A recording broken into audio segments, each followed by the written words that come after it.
Alright guys, welcome back to another video, and today we'll be talking about graphing systems of equations in order to solve for them. So let's be going over two different equations and looking at where their lines intersect. If they do intersect, they can't. If they don't, then you know that's a no solution. And if they have if they keep intersecting at every single point, then you know that's an IMS or infinitely many solutions. So let's be going over those types of things, and then we'll also be deciphering whether these systems of equations are consistent or inconsistent, as well as if they're independent or dependent. So with that said, let's go through a few examples. So first, let's go through x equals 4. X equals 4. This is obviously a straight line that goes through the x-intercept of 4. And then let's go do a line y equals 1/2 x. Y equals 1/2 x minus 4. So as you can see here, right, there's one point of intersection. Obviously there are no other points because if it's a line versus another line, alright. So let's see. We have this point right here, 4, -2. So we know that that is our point of intersection, right? So that means that we have one solution. So that means that we have an independent consistent, right?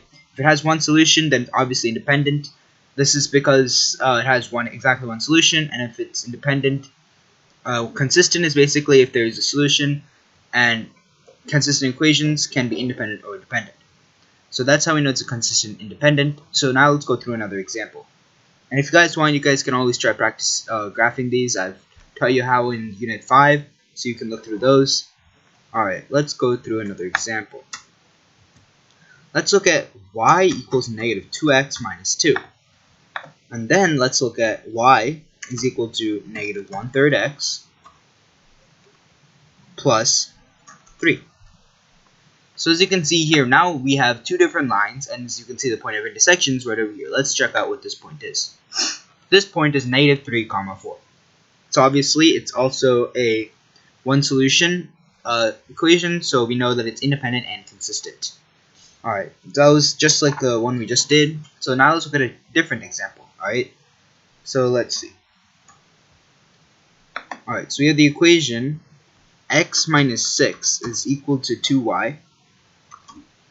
And then we have the equation -4 minus 2y plus x is equal to 0. So obviously it's not in y equals mx plus b format. I understand that, guys. If you guys want to put in y equals mx plus b format in order to graph it on your own without using Desmos, you guys are free to do so. But for our case, we're just not going to, just in order to save time. So as you guys can see here, these are both parallel lines, right? They don't intersect at any point. If you wanted to, you could literally go to infinity on both sides, and you would see that both sides wouldn't connect. And obviously that's not really possible because infinity goes on forever. So since there's no point of intersection, we know that this is a no solution graph, right? And what do we know about no solution graphs, right? No solutions are inconsistent, and inconsistent graphs do not require dependent or independent values. So it's just inconsistent. Alright, so let's go through one more example. Alright, let's see. We have -12 plus 3y is equal to -18x. And then let's see. Y minus 4 is equal to -6x. So let's see where our other graph is. Let's see.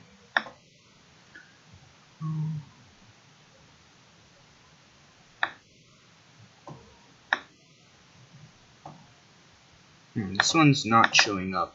So, oh, I see what it is. Alright guys, so this is what we're going to do. For these, I want you guys to just take a minute to pause the question, and I want to see if you guys can graph these and see what you guys notice. Alright, so assuming that you guys have paused this and put it into y equals mx plus b format, you guys might have noticed that these are both the exact same equations, right? You don't even have to graph it, you guys know.